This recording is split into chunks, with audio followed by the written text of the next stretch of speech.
Good evening. क्या हाल चाल है आप लोगों का? हम्म। टेस्ट की एनालिसिस बता रहे हैं। कैसा रहा टेस्ट?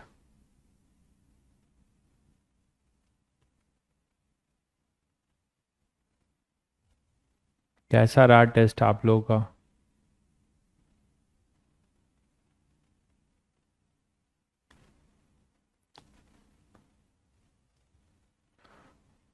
कैसा रहा भाई टेस्ट? मार्क्स तो मिल गए होंगे तुम लोगों के। मार्क्स तो मिल गया होगा।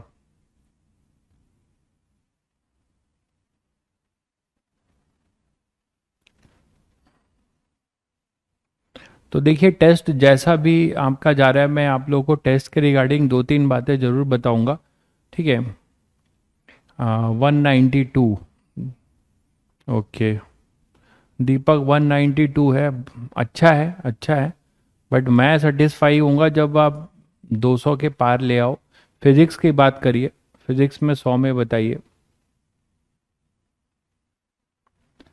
ऋषि भाई कितना लेके आए हो? 25? अरे गुरु, कम से कम हाफ सेंचुरी तो मारे होते। ठीक है। देखो क्या गलती की हो।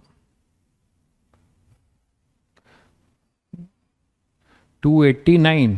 क्या बात है! ये तो बहुत तगड़ा स्कोर है भाई। शुभम, पूरा तुमने तो एकदम मचा दिया एकदम से। 289 तो मचा दिया तुमने तो। फिजिक्स 95, बहुत बढ़िया भाई शुभम। मचा रहे हो तुम। ऐसे ही मचाते रहो, मजा आ जाएगा फिर तो। रैंक लाने से कोई नहीं रोक सकता।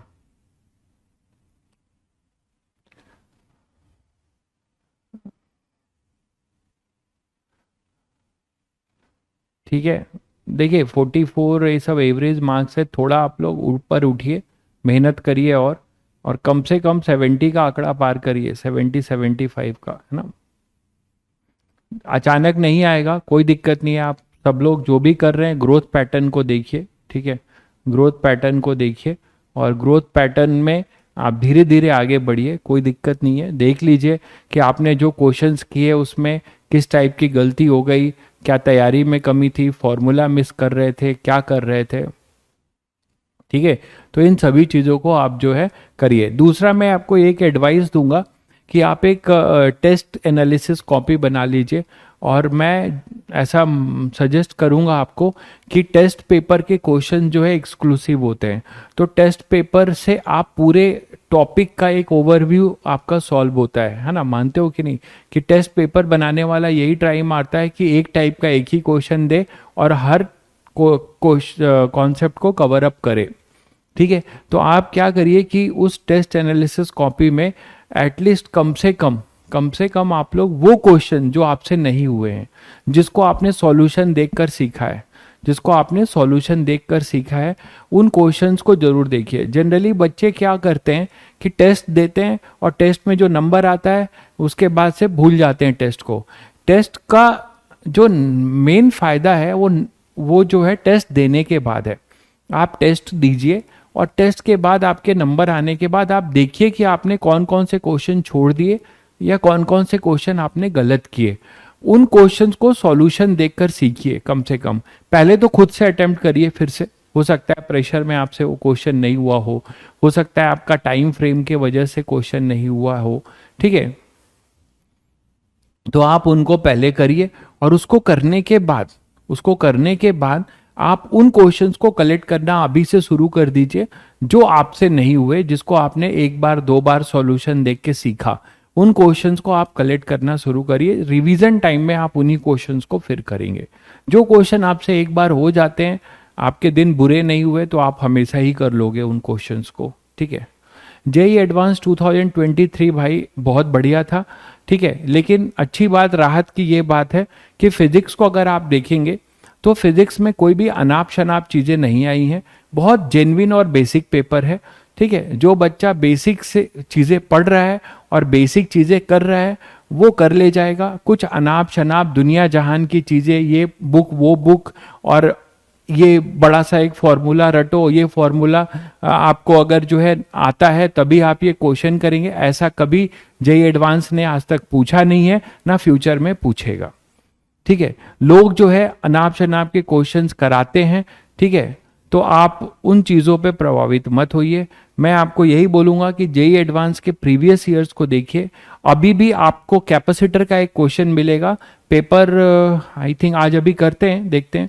पेपर 1 में एक क्वेश्चन है कैपेसिटर का, जो हम लोगों ने क्लास में किया हुआ क्वेश्चन है। इनफैक्ट वो तो मैंने और थोड़ा सा एग्जैक्ट वही क्वेश्चन आया है। वो याद है हम लोगों ने टैप वाला क्वेश्चन किया था कि टैप खोल दिया, लिक्विड भर रहा है, तो किस रेट से कैपेसिटेंस चेंज होगा, उसका फंक्शन पूछा था। एग्जैक्ट वही क्वेश्चन आपको जो है यहाँ पर पूछा गया है, जो मेरा कराया हुआ क्वेश्चन है आपके नोट्स कॉपी का। अभी मैं वो क्वेश्चन लेके आपको दिखाता हूँ। तो अभी तक आपने जो पढ़ा है उससे 2 क्वेश्चंस कर पाएंगे केवल आप। एक कैपेसिटर का क्वेश्चन है और दूसरा एक डाइपोल का क्वेश्चन है। डाइपोल को रोटेट कर दिया गया है। तो बहुत बेसिक चीजें वो पूछते हैं, हमेशा से ही पूछे रहे हैं, कभी भी उन्होंने अनाप शनाप चीजें नहीं पूछी हैं। तो जो बच्चा, देखिए 2 टाइप की चीजें होती हैं। जो बच्चा ये सब कर चुका है और रैंक बिल्डिंग की तैयारी कर रहा है, वो अगर अनाप शनाप भी करता है तो उसका समय तो बेसिक चीज़ों को सीखने से ऊपर उठ चुका है, तो वो अनाप शनाप भी करेगा तो उसको दिक्कत नहीं होगी।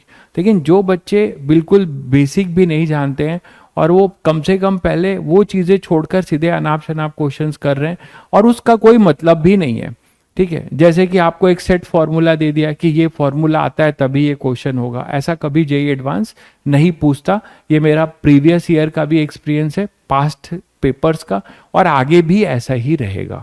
तो मैं सभी बच्चों को यही बोलूंगा कि जेई एडवांस को हवा मत समझिए और उसको आप बेसिक से जो चीज़ें पढ़ाई जा रही हैं, नोट से कुछ इधर उधर नहीं आएगा जेई एडवांस में, मैं आज बता रहा हूँ। और जिस दिन आप एग्जाम देके निकलना उस दिन इस बात को याद करना। ठीक है, जो भी आपको वेरिएशंस क्लास में कराए जाएंगे उससे बहुत इधर उधर नहीं होगा। हाँ, डेटा अलग होगा, आपको थोड़ा अलग आउट ऑफ बॉक्स सोचना होगा। इधर अगर बोला जाए तो इस ईयर का जो पेपर है वो लास्ट के 3 ईयर्स, लास्ट के जो 3 कंसेक्यूटिव ईयर्स थे उससे फिजिक्स का पेपर एडवांस जो है वो इजी ही बोला जाएगा relative to last past 3 years. Past 3 years से बोला जाए तो पेपर इजी ही बोला जाएगा। ठीक है, चलिए फिर आगे बढ़ते हैं। तो मैंने आपको कुछ इंपॉर्टेंट बातें बताई रिगार्डिंग टेस्ट, तो आप टेस्ट के लिए थोड़ा सा सीरियस हो जाइए। टेस्ट देने के बाद ज़्यादा सीरियस होइए कि वो क्वेश्चन सीखना, क्वेश्चन लर्न करना। जब भी आपको कोई ऐसा क्वेश्चन मिलता है जिसको आप नहीं सॉल्व कर पाते हैं तो आपको उसमें उसको फेंकना नहीं चाहिए। ठीक है, ऊब कर उसको फेंकना नहीं चाहिए कि भाई हटाओ यार इसको। आपको उसमें और अच्छे से जुटना चाहिए और ऐसे क्वेश्चंस कलेक्ट करने चाहिए और ये भी देखना चाहिए कि हमने उससे क्या सीखा। ठीक है, तो आप देखेंगे कि इस तरीके से आप एक ऐसे बैंक तैयार कर रहे होंगे जो जनरली आम बच्चा सॉल्व नहीं कर रहा होगा, लेकिन आप ऐसे कलेक्ट कर रहे होंगे क्वेश्चन जो आपसे हो रहे होंगे फाइनली 2 बार 3 बार करके सीख कर। तो ये अप्रोच थोड़ा रखिएगा, तो आपको लास्ट टाइम में आपके पास एक अच्छा कलेक्शन हो जाएगा क्वेश्चंस का। ठीक है, चलिए आगे बढ़ते हैं। तो मैंने आपको कुछ होमवर्क दिए थे, मुझे नहीं पता आप लोगों ने ये होमवर्क निपटाया कि नहीं निपटाया, एग्जाम में बिजी हो गए तो मे बी। तो चलिए, कुछ बच्चों ने किया भी होगा होमवर्क, जिन्होंने किया अच्छी बात है, वो आंसर मैच कर लीजिए। जिन्होंने नहीं भी किया वो मेरे साथ अभी करिए। मोस्टली सभी बच्चे टेस्ट की तैयारी कर रहे होंगे। किसी ने किया था ये क्वेश्चन? किसी ने ये क्वेश्चन किया था?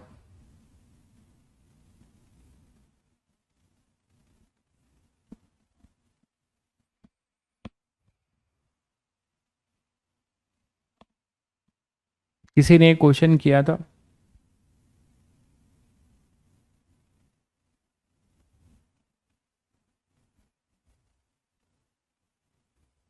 चलिए करते हैं फिर। क्वेश्चन यही था कि इसमें क्या निकालना है वो देखिए। क्वेश्चन ये है कि एक किस तरीके का बार है, एक स्लैब है, ये आर्क के फॉर्म का स्लैब है, 3 डायमेंशनल स्लैब है, देख रहे हैं आप। इस 3 डायमेंशनल स्लैब का हमें क्या निकालना है? रेजिस्टेंस। Find resistance.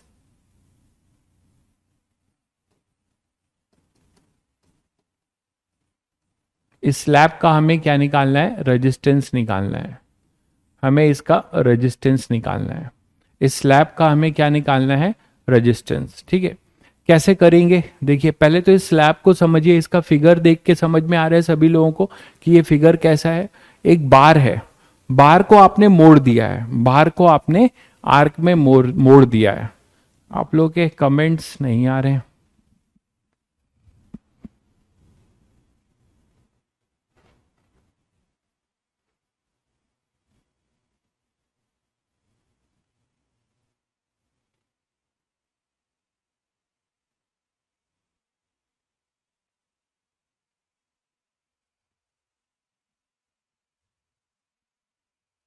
तो आपके बार को जो है आपने क्या किया, एक बार है, बार समझते हैं ना भाई, जो एक स्लैब है, एक स्लैब है, उसको आपने आर्क में मोड़ दिया है, देख पा रहे। तो इस आर्क में आपने मोड़ा है और इसका थिकनेस है टी, फिगर से दिख रहा होगा, ये टी इसका थिकनेस है, ये टी इसका थिकनेस है। और यहां से ये करंट जा रही है, ये ऐसे करंट जा रही है, ये करंट ऐसे बार से ऐसे जा रही है, ठीक है। और इधर से करंट आ रही है, इधर से करंट आ रही है। तो हमें इसका अब क्या निकालना है, रेजिस्टेंस निकालना है। तो सभी लोगों को फिगर क्लियर है कि ये 3 डायमेंशनल है। एक बार है जो आर्क के फॉर्म में है, एक बार है जो आर्क के फॉर्म में है, क्लियर है सभी को। तो आपका जो बार होगा मतलब ऐसा है, ये है और इसके पीछे इस तरीके से ये है और ये ऐसा है। ये 2 डायमेंशनल नहीं है, ये फिगर कैसा है, 3 डायमेंशनल है, दिख रहा है सभी को, यहां पे है और फिर अपने पास ये है, ये है। तो ये बार है, इसमें से करंट ऐसे जा रहा है, इसमें से करंट इस तरीके से जा रहा है। तो इसका हमें क्या निकालना है, रेजिस्टेंस निकालना है। इसमें हमें क्या करना है, इसका रेजिस्टेंस निकालना है। कमेंट्स आने बंद हो गए हैं, प्लीज थोड़ा देखिए जो भी टेक्निकल बैठे हुए हैं। तो यहां पर अपने पास क्या हो जाएगा, ये x है। तो अब कैसे करें इसको, ठीक है। तो ये सभी को क्लियर है कि ये जो बाहर से जो करंट जा रहा है उसका क्रॉस सेक्शनल एरिया तो सेम है। क्रॉस सेक्शनल एरिया आप देख पा रहे हैं कि यहां पर क्रॉस सेक्शनल एरिया, जहां पे पूरा स्लैब का क्रॉस सेक्शनल एरिया कितना है, टी, ये थिकनेस टी हो जाएगा, है ना, इनटू जो भी इसका डिस्टेंस होगा। तो आप ऐसे क्वेश्चंस को कैसे कर सकते हैं, रेजिस्टेंस पहले निकालोगे। और रेजिस्टेंस कैसे निकालोगे, आप देख रहे हो कि हर क्रॉस सेक्शनल एरिया पे अलग अलग करंट फ्लो होगा। हर क्रॉस सेक्शनल एरिया से अगर आप ये पकड़ते हो मान लो, तो यहां से I1, I2, I3, I4 सबसे करंट अलग अलग फ्लो होगा, मानते हो कि नहीं। सबसे करंट यहां पर अलग अलग फ्लो होगा, लेकिन पोटेंशियल डिफरेंस सेम रहेगा। मतलब इधर अगर आपने प्लस V बोला है और इधर 0V बोला है, तो आप देख रहे हैं कि सभी का एंड, सभी का ये एंड प्लस V से जुड़ा है और सभी का ये एंड अपना माइनस V से जुड़ा है। तो दोनों स्लैब के एंड में पोटेंशियल डिफरेंस अपना क्या है, V है। पोटेंशियल डिफरेंस अपना कितना है, V है। तो ये सारे रेजिस्टेंस पैरेलल में होंगे, सारे रेजिस्टेंस अपने क्या होंगे, पैरेलल में होंगे। तो इसको कर कैसे सकते हैं, आपको करना क्या पड़ेगा, किसी x डिस्टेंस पे जाना होगा, मतलब रेडियल डिस्टेंस किसी r पे, ये r है तो हम x ले लेते हैं। यहां पे किसी x पे जाते हैं, ये मान लो x पे गए आप, तो यहां से आप x पे गए और आपको यहां पर क्या करना है, इस x पे जाके एक dx थिकनेस का इतना पोर्शन आप कट कर रहे हो।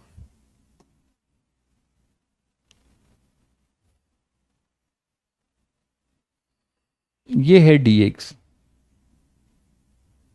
ठीक है। तो ये जो dx है, जो मैं शेडेड करके दिखा रहा हूं आपको,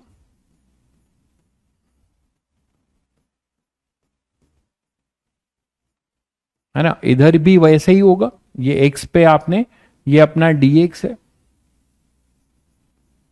ठीक है। इस dx से जो भी करंट फ्लो हो रहा होगा इसको हम लिखते हैं, और इसका जो रेजिस्टेंस है, इस रेजिस्टेंस को dr लिखते हैं। इस रेजिस्टेंस को आप dr लिखिए, ठीक है। तो ये जो x रेडियल डिस्टेंस पे जाके dx थिकनेस का हमने क्या किया, एक आर्क टाइप का कट किया। हालांकि ये 3 डायमेंशनल फिगर है, तो आपको क्या दिखेगा कि एक 3 डायमेंशनल आर्क का फॉर्म का एक स्लैब कट हुआ है, ठीक है। अब इस स्लैब में जो करंट फ्लो हुआ है हमें रेजिस्टेंस से मतलब है। तो जो भी करंट फ्लो होगा उसका एरिया क्या होगा वो चीज आपको ध्यान रखना है। तो देखिए एरिया क्या होगा, ये डी एक्स है, ये आपने अभी रेडियल डिस्टेंस एक्स पे, ये डी एक्स है, और इसका थिकनेस कितना है, थिकनेस तो टी ही है। तो इसका जो क्रॉस सेक्शनल एरिया होगा, इसको आप ऐसे देख सकते हैं,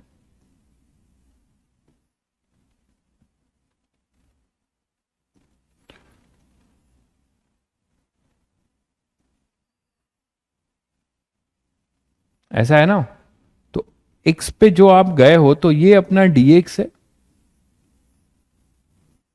ये डी एक्स है ना, और ये अपने पास टी है, और यहीं से करंट ये फ्लो हो रहा है।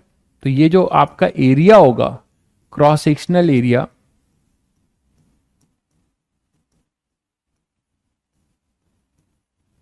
वो हो जाएगा टी डी एक्स। ये पहले समझ में आया सभी बच्चों को, टी डी एक्स इसका क्रॉस सेक्शनल एरिया होगा। आप लोग का कमेंट बिल्कुल बंद हो चुका है, एक सेकेंड रुकिए।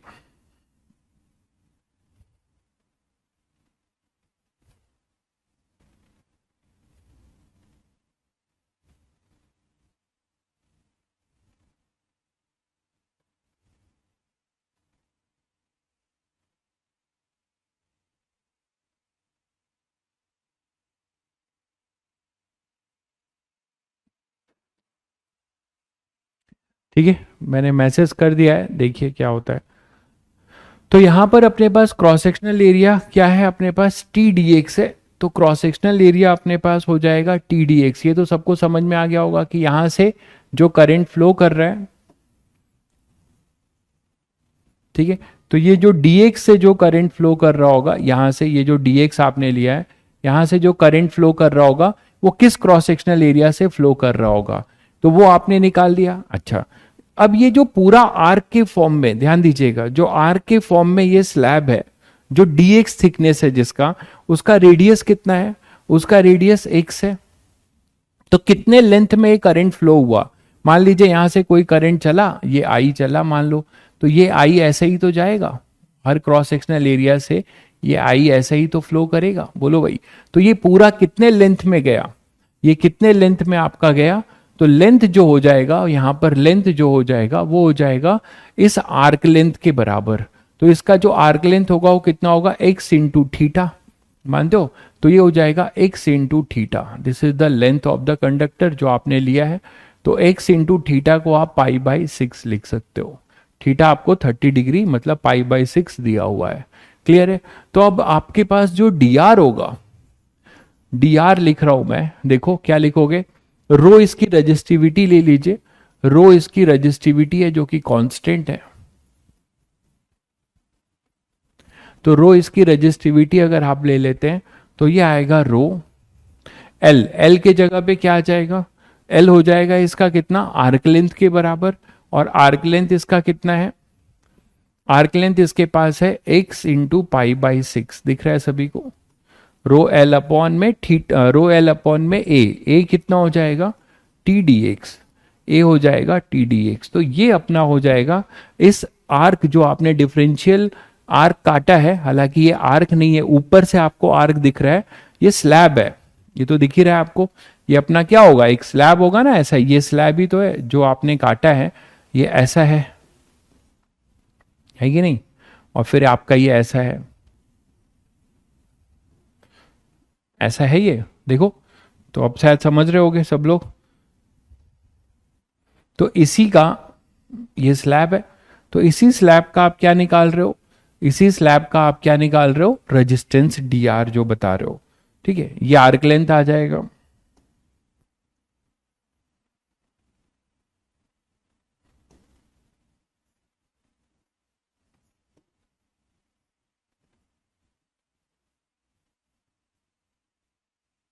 तो सबको दिख गया होगा, ठीक है। तो ये वाला डॉटेड से पीछे है वो,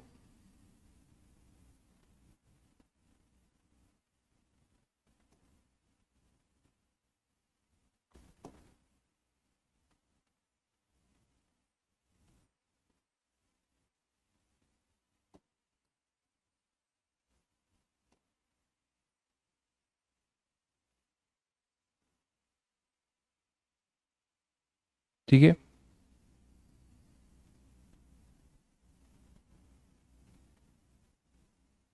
ऐसा है। शायद सब लोग समझ गए। यहां से करंट आपका जा रहा है और इधर आ रहा है, तो ये अपने पास था dx, ये था t। ठीक है, और सभी एंड का पोटेंशियल डिफरेंस अपना क्या होगा, v। तो ये dr इसका आपने लिखा है, ये हो गया। अब आप ध्यान देखो कि ये सारे dr किस में होंगे, ध्यान दीजिएगा, ये सारे dr किसके किसके होंगे, पैरेलल में होंगे। ये सारे dr, ये हर आर्क का जो dr dr dr आपको मिलेगा वो किस में होंगे, ये सब अपने पैरेलल में होंगे, सीरीज में नहीं होंगे। क्लियर है ना, क्योंकि सबसे जो है करंट अलग अलग फ्लो होगा, पोटेंशियल डिफरेंस सबका सेम होगा। सब में यहाँ पे आपने प्लस वी दिया है और सबका यहाँ पर 0 वोल्ट होगा, तो सभी का ऐसे सभी आर्क का पोटेंशियल डिफरेंस अपना क्या होगा, वो आपका V होगा। तो ये सब पैरेलल में होंगे। तो R इक्विवेलेंट जो आप लिखेंगे वो आप ऐसे लिखेंगे, 1/R इक्विवेलेंट जो होगा वो होगा 1/dr का इंटीग्रेशन, नॉट dr है ना, पैरेलल में यही होता है। 1/R equivalent equal to 1/R1 plus 1/R2। तो 1/R इक्विवेलेंट जो होगा वो इंटीग्रेशन ऑफ 1/dr होगा। और इसको आप लिमिट कहां से कहां लेंगे, x जब यहां पर होगा तो ये पूरा r था देखिए, और जब आप इसको यहां तक लाएंगे तो r प्लस आर मतलब 2r हो जाएगा। तो इंटीग्रेशन ये जो होगा वो होगा r से 2r तक, और ये पूरा r, तो 1/R इक्विवेलेंट अपने पास आएगा 1/dr। उल्टा कर दो, t ऊपर चला जाएगा तो t, और ये सब कांस्टेंट है, रो पाई और 6 भी ऊपर जाएगा, तो अपने पास क्या बचेगा, dx/x। तो एक r और ये हो जाएगा 2r। तो हमारे पास आ जाएगा r equivalent 1/R equivalent equal to 6t upon में रो पाई, और ये हो जाएगा ln2। ठीक है, तो R इक्विवेलेंट कितना आ जाएगा, आपसे नेट रेजिस्टेंस पूछा था इसका, वो हो जाएगा रो पाई अपॉन 6t ln2, रो पाई अपॉन 6t ln2। ये क्लियर है सभी बच्चों को, ये क्लियर है? आप लोग का कमेंट बिल्कुल भी नहीं आ रहा है।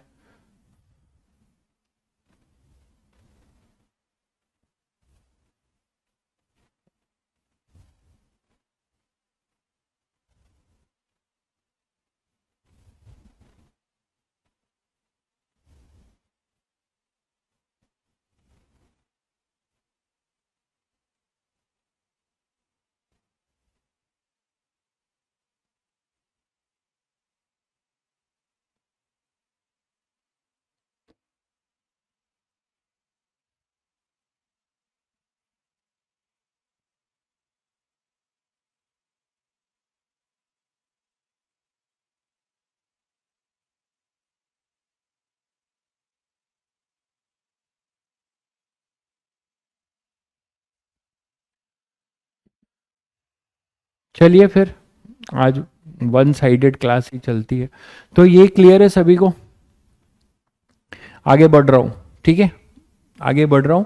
ये देख लीजिए, एक अच्छा क्वेश्चन था बहुत ही, इसमें हमें स्लैब को जो है कट किया और यहां पे अब ये किया। हाँ, अब कमेंट आ रहे हैं, अब आ रहे हैं, ठीक है। अब कमेंट आ रहा है आप लोगों का, ठीक है। तो आगे बढ़े, ये आगे बढ़े भाई, ठीक है। चलिए नेक्स्ट क्वेश्चन कुछ इसी के जैसा, ठीक है। इसका भी हमें मान लीजिए रेजिस्टेंस रो है जो कि कांस्टेंट है, रो इसका कांस्टेंट है, वो कर लिया तो ये भी आप लोग कर लेंगे, ठीक है। लेकिन इसमें कुछ सीखने वाली बात कुछ अलग क्या है वो देखिए, इसमें भी ये निकालना है फाइंड रेजिस्टेंस। इसका हमें टोटल रेजिस्टेंस निकालना है इस सिस्टम का, स्लैब का, ठीक है, ठीक है। चलिए देखिए पैरेलल कैसे हुआ, मैंने आपको यही चीज समझाया था। पैरेलल कैसे हुआ, आप अगर कोई भी एक स्लैब जो आपने कट किया है, आपने जो एक स्लैब कट किया है यहाँ पे, ठीक है, तो ये जो स्लैब कट किया है इसमें इस एंड को अगर आप बैटरी जोड़ोगे ना, तो यहाँ पे बैटरी अगर आप जोड़ रहे हो तो यहाँ पे एक बैटरी ऐसे लगा रहे हो ना, ये ऐसे, तो ये अपने पास प्लस वी है, ये 0 है। तो यहां से जब बैटरी लगाओगे तो इस एंड पे यहाँ प्लस वी रहेगा और यहाँ 0 वोल्ट रहेगा। तो हर आर्क का इधर प्लस वी इधर 0, तो सभी का पोटेंशियल डिफरेंस अपना क्या हो जाएगा, सेम होगा। सारे स्लैब का पोटेंशियल डिफरेंस सेम होगा। सार्थक देखिए आपने अभी अभी ज्वाइन किया है, कोई दिक्कत नहीं है, आप इलेक्ट्रोस्टैटिक करते रहिएगा। मैं आपको ये बोलूँगा कि आप अभी से कंटिन्यू करिए। बस आप क्या करिए कि करंट इलेक्ट्रिसिटी के बहुत लेक्चर्स नहीं हुए हैं, उसको आप निपटा दीजिए। ठीक है, करंट इलेक्ट्रिसिटी के 1-2 लेक्चर शुरू वाले जरूर देख लीजिए, तो आप कनेक्ट करने लगेंगे। ठीक है, तो शुरू के 1-2-3 लेक्चर आप जल्दी से निपटा दीजिए तो आप कनेक्ट करने लगेंगे। तो सभी को क्लियर है? तो ये अपने पास प्लस वी और माइनस वी, ये डिफरेंशियल एलिमेंट, हर डिफरेंशियल एलिमेंट के क्रॉस इधर प्लस वी होगा और इधर अपने पास 0 वोल्ट, तो पोटेंशियल डिफरेंस सेम रहेगा, इसीलिए वो पैरेलल में लिया गया है। ठीक है, देखिए डिफरेंशियल एलिमेंट कैसे लिया जाएगा ये तो आप करते करते सीखोगे। ये आर्क में तो आपने सीखा ही है कि आर्क में कैसे आप जो है ले पाओगे। एक थीटा पे आर पे जाके रेडियल रेडियल डायरेक्शन में ही है ना। ठीक है, चलिए, तो ये एक तरीके से हॉर्स शू मैग्नेट देखा है आप लोगों ने, एक बार मैग्नेट है ना, एक बार मैग्नेट होता है, एक हॉर्स शू मैग्नेट तुम लोगों ने पढ़ा होगा। तो ये यहाँ पे जैसे इसको नॉर्थ पोल साउथ पोल बोलते थे, तो ये कुछ हॉर्सू मैग्नेट टाइप का है। ठीक है, ठीक है, सीट आपकी अपलोड हो गई है भाई, सीट आपकी अपलोड हो गई है करंट इलेक्ट्रिसिटी की, आप देखिएगा। और अब मैं सीट के क्वेश्चंस भी साथ साथ में कुछ करवा दूंगा, तुम्हारे भरोसे छोड़ने पे छूट ही जाएगा वो। ठीक है, तो यहां पर आपके पास ये सीट अपलोड हो गई है, आप देख लेना। थीटा में इंटीग्रेट कैसे करोगे यार? अब ये चीज तुम्हें चिन्मय समझना चाहिए कि जब आप आर्क कट करोगे तो हर आर्क कांस्टेंट एंगल बना रहा है, इतना तो बुद्धि होगा ही तुम्हें कि यहां से अगर आओ फिर ये आ जाओ, फिर आप ये जो आप कट कर रहे हो देखो, ये कट कर रहे हो, चाहे ये एक आर्क कट किया, फिर आपने ये कट किया, तो ये सब सेम एंगल बना रहे हैं ना भाई। थीटा यहाँ कांस्टेंट है, तो थीटा में कैसे फंक्शन बनाओगे? वेरिएबल में फंक्शन बनाते हैं ना, थीटा तो यहाँ कांस्टेंट है, तो ये समझने वाली बात है। चलिए ये क्वेश्चन करिए सब लोग। यहां पर ये बताया जा रहा है आपको कि जो करंट डेंसिटी है, ठीक है, जो यहाँ पे ये H है, इसको T ले लीजिए, ये पूरा T ले लीजिए, ये T है, T थिकनेस है। करंट यहां से फ्लो हो रहा है इस तरफ अंदर को, और इधर से मान लो बाहर को आ रहा है। ठीक है, करंट यहां अंदर से फ्लो हो रहा है और बाहर से जा रहा है। तो अब यहां से आप क्या कर सकते हैं कि यहां पे भी क्वेश्चन बहुत बढ़िया क्वेश्चन है, ठीक वही क्वेश्चन है, अगर आप ध्यान से देखो तो कुछ वैसा ही क्वेश्चन आपको नजर आता है। ठीक है, अब आप क्या बोल सकते हो यहाँ पे कि यहां से कोई भी अगर एक एलिमेंट लेते हो, यहां से कोई भी एक एलिमेंट, यहां पे प्रॉब्लम क्या होगी देखो, यहां पे टी थिकनेस से जो करंट आ रहा होगा, अब यहां करंट डेंसिटी जो जे है ना, वो डिफाइन होगी एक नए टर्म्स में, करंट पर यूनिट विड्थ। यहां करंट पर यूनिट एरिया का कॉन्सेप्ट नहीं चलेगा, ये जो करंट डेंसिटी होगी वो होगी करंट पर यूनिट विड्थ। क्यों भाई? क्योंकि आप देखो, तो यहां पे आप क्या करोगे, ये सेंटर है, ये सेंटर है, ये सी सेंटर है, इसका ये ए रेडियस है और ये बी है। तो अगर आप यहां पे ध्यान से देखो, तो अगर मैं एक्स पे गया, यहां पे एक्स पे गया,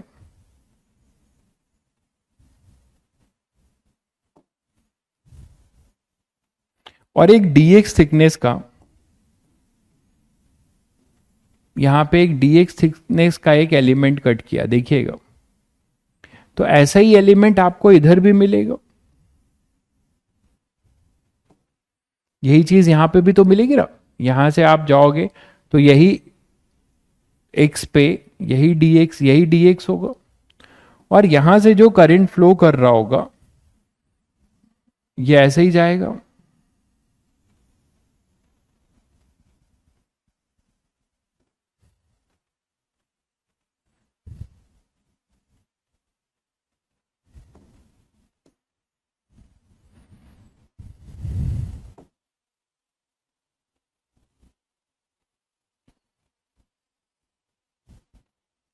तो इस तरीके से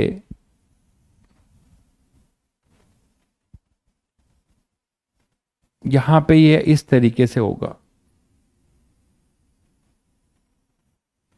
ठीक वैसे ही है जैसे अभी आपने किया है, कुछ नया नहीं है। तो यही चीज तो है भाई, यहां से करंट मान लो अंदर को जा रहा होगा इस तरीके से, तो यही करंट आप इधर आप फ्लो करा रहे हो, और ये करंट इस तरीके से फ्लो होता हुआ इधर बाहर को निकल रहा है। तो अगेन आपको क्या दिख रहा है कि अगर आप यहां पे प्लस वी बोल रहे हैं और यहां पे -0 वोल्ट बोल रहे हैं, तो हर dx का जो आपने कट किया है उन सबका पोटेंशियल डिफरेंस सेम होगा, ठीक है। तो यहां पे अपने पास क्या हो जाएगा, ये x है और ये अपना dx है। तो फिर से आपको दिख रहा है कि यहाँ क्रॉस सेक्शनल एरिया चेंज हो रहा है ना।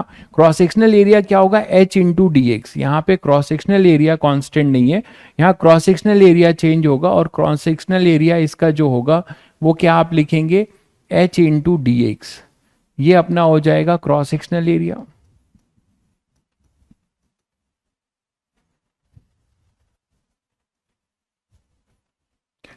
क्रॉस सेक्शनल एरिया दिख रहा है सभी बच्चों को।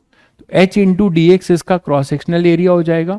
हाँ बिल्कुल, ये सेमी सर्कल है, मतलब सेमी सर्कल जैसा है बिल्कुल। थीटा इसका पूरा जो है पाई होगा, थीटा पूरा पाई होगा, बट यहाँ पे ये आर्क नहीं बनेगा, वहां पे वो आर्क था। चीजों को समझिए, यहां पर देखिए दोनों फिगर में डिफरेंस है, इसीलिए मैंने दोनों क्वेश्चन अलग अलग लिया हुआ है।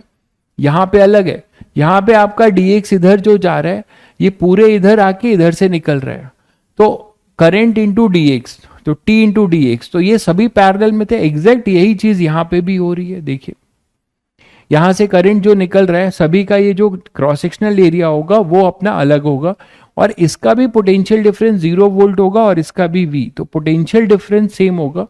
इसका अगर रेजिस्टेंस आप कुछ dr बोलते हैं तो ये dr आप लिख सकते हैं, और यहां पे करंट पर यूनिट विड्थ बोला जाएगा।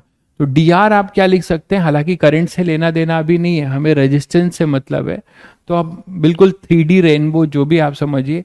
dr इक्वल टू रो तो कांस्टेंट है, रो एल कितना हो जाएगा, एल अपने पास हो जाएगा 2 पाई एक्स। ये जो लेंथ है वो कितना हो जाएगा, एक्स रेडियस का है, तो ये हो जाएगा रो एल, एल के जगह हो जाएगा 2 पाई एक्स अपॉन में रो एल अपॉन एरिया, एरिया हो जाएगा अपने पास एच डी एक्स, तो एरिया हो जाएगा एच डी एक्स। ठीक वैसा ही है, देखिए ठीक है, एरिया अपना हो जाएगा एच डी एक्स। तो अब ये चीज आपको सारे पैरेलल में होंगे, सारे डी आर पैरेलल में होंगे, तो 1 अपॉन आर इक्विवेलेंट ये अपने पास आ जाएगा 1 अपॉन डी आर का इंटीग्रेशन। तो दैट इज योर, और आर अब यहां पर ए से कितना जाएगा, बी। इनर है ए और आउटर है बी, तो आप इसको ए से बी कर दोगे और कोई अंतर नहीं है। डी आर आप निकाल ही चुके हो, उल्टा कर दीजिए, तो H upon rho 2 pi D X upon X, और ये हो जाएगा ए से बी, तो 1 upon R equivalent equal to H upon rho 2 pi L N B by A, L N B by A, और आर इक्विवेलेंट जो हो जाएगा वो हो जाएगा रो 2 पाई अपॉन में H L N B by A. तो ये इसका रेजिस्टेंस आपको मिल जाएगा। अच्छा पाई एक्स होगा, हाँ यहाँ पे गलती हो रहा है, सेम ही है ना, तो लेंथ होगा केवल पाई एक्स, बिल्कुल सही कह रहे हैं आप। तो यहाँ पे हो जाएगा पाई एक्स, मतलब 2 गायब होगा।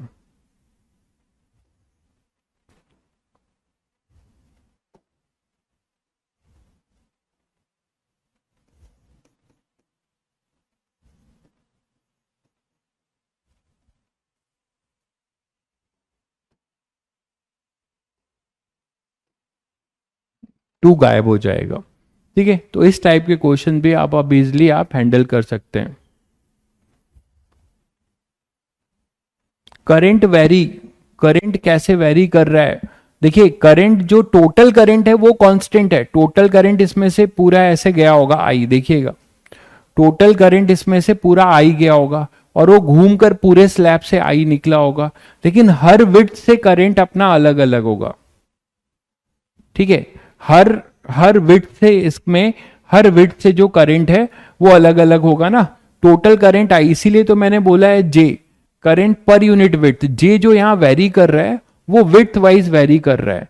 पोटेंशियल डिफरेंस एक स्लैब को प्लस भी दिया, इधर माइनस, तो जितना इधर से आई टोटल जाएगा ना पूरे स्लैब से, उतना ही आई इधर से बाहर निकलेगा, उतना ही आई अपना इधर से बाहर निकलेगा।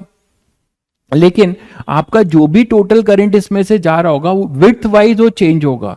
यहां पर अगर आप x पे ये dx ले रहे हैं तो इस dx से कुछ i1 आ रहा होगा, इस dx से कुछ i2, तो टोटल जो होगा वो पैरेलल में सारे होंगे। क्लियर है?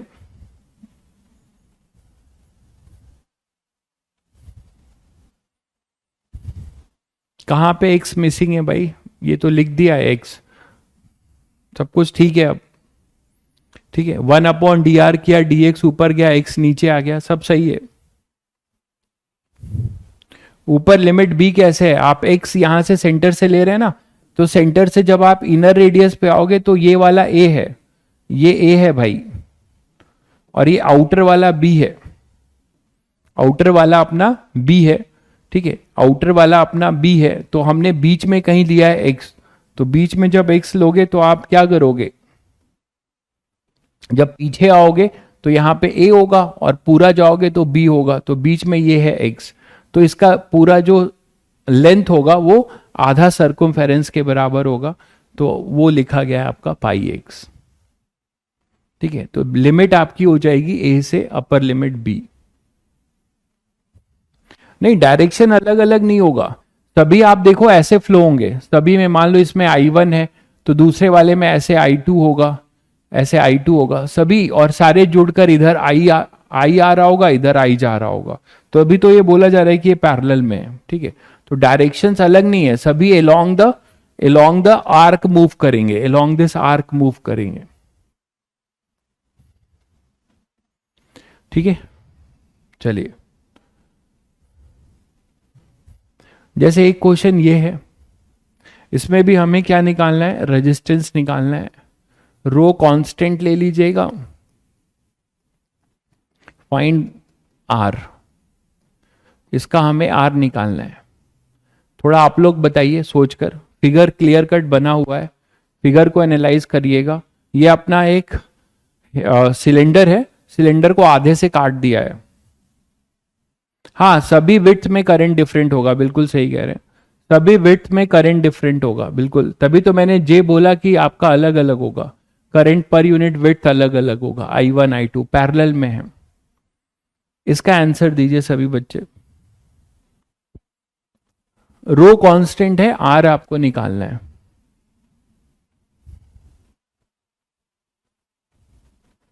बिल्कुल, कर्व लेंथ के लॉन्ग करंट है, तो पहले ये कोशिश करिए कि इससे जो करंट, देखिए एरो बना हुआ है यहाँ, क्लियर कट डायग्राम है, ऐसे करंट इसमें इंटर होता है और यहां से करंट बाहर आता है।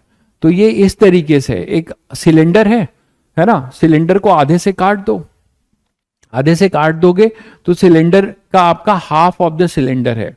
ठीक है, तो करंट आपकी जो है कर इधर से जा रही है, तो टोटल लेंथ तो आप देख ही पा रहे हो, लेंथ तो कितने लेंथ से जाएगी, यहां पे जैसे आप एक बनाओगे ऐसे, ठीक है, यहां से जो बनाओगे ये कितने लेंथ में जाएगी, यहां से जो करंट होगा ये पूरा जो है एल लेंथ में जाएगा। और क्रॉस सेक्शनल एरिया तो आपको क्लियर कट यहां पे दिख रहा होगा सभी बच्चों को कि क्रॉस सेक्शनल एरिया क्या होगा। क्रॉस सेक्शनल एरिया अपने पास कितना हो जाएगा, बोलो, क्रॉस सेक्शनल एरिया क्या हो जाएगा, ये जो थिकनेस दिख रही है आपको यही थिकनेस हो जाएगा। तो क्रॉस सेक्शनल एरिया पूरा क्या लिखोगे, टी इसका थिकनेस है और लेंथ इसका कितना हो जाएगा, पाई आर, दिख रहा है ना, पाई आर इसका लेंथ हो जाएगा सेमी सर्कल का। तो डिफरेंशियल जो ये इसका लेंथ होगा पूरे कर्व पार्ट के लॉन्ग फ्लो कर रहा है, तो इसका आर आपको कोई इंटीग्रेट नहीं करना पड़ेगा, डायरेक्ट लिख सकते हैं, क्योंकि यहां पर जो एरिया ऑफ क्रॉस सेक्शन है वो कांस्टेंट है और लेंथ भी कांस्टेंट है। तो लेंथ है पूरा एल, और जो एरिया है वो एरिया अपने पास हो जाएगा रो, एल के जगह पे आप एल ही लिखेंगे, अपॉन जो एरिया है वो आप लिखेंगे पाई आर इंटू थिकनेस टी, ये देख पा रहे हैं। तो पाई आर इंटू टी ये अपना जो है एरिया हो जाएगा। पाई आर हो जाएगा लेंथ ऑफ द एलिमेंट, ऐसे ही तो लिखते थे आप, लेंथ ऑफ द एलिमेंट। और length of the element pi R क्यों लिखा है, दिख रहा है आप लोगों को, सेमी सर्कल टाइप है, into thickness, into thickness, into thickness. तो ये आप डायरेक्ट लिख सकते हैं, यहां पे कुछ भी चीज वेरी नहीं कर रही है। तो इसका आंसर जो होगा वो अपने पास होगा rho L upon pi R T. शायद सभी को क्लियर है, rho L upon pi R T. Very good Anuj, आपने आंसर बहुत पहले ही दे दिया था, बहुत बढ़िया।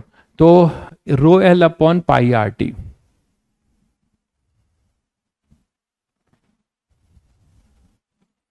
हाँ ये ऋषि बाबू आप थोड़ा जुगाड़ लगा रहे हो, सही लगा रहे हो कि dx अगर डिनोमिनेटर में आता है तो उसको वो हमारा जो है निश्चित पैरेलल होगा। जुगाड़ लगा रहे हो आप, सही है, बोल सकते हैं, बोल सकते हैं, तभी तो इंटीग्रेट नहीं होगा, नहीं तो। दिमाग खूब चलाते हो ऋषि बाबू, जुगाड़ू दिमाग। पिछले क्वेश्चन से कैसे डिफरेंट है, देखिए पिछले क्वेश्चन से डिफरेंट ऐसे है क्योंकि पिछले क्वेश्चन में जो हमारा लग रहा था करंट, वो किसी क्रॉस सेक्शनल एरिया से लग रहा था। देखिए करंट की जो एंट्री हो रही थी वो यहाँ पे ये स्लैब, ये जो देख रहे हैं रेक्टेंगुलर, इससे ये क्रॉस सेक्शनल एरिया था। Rectangle is our cross sectional, बहुत क्लियर कट है figure, rectangle is our cross sectional area, ये तो दिख ही रहा है पिछले क्वेश्चन में। और इस क्वेश्चन में अपना ये नहीं दिख रहा है आपको कि यहां से जो ये पूरा ये क्रॉस सेक्शन, ये नहीं दिख रहा है आपको, ये क्रॉस सेक्शन जो है, ये क्रॉस सेक्शन पूरा एक सेमी सर्कुलर आर्क है, तो बिल्कुल डिफरेंट है।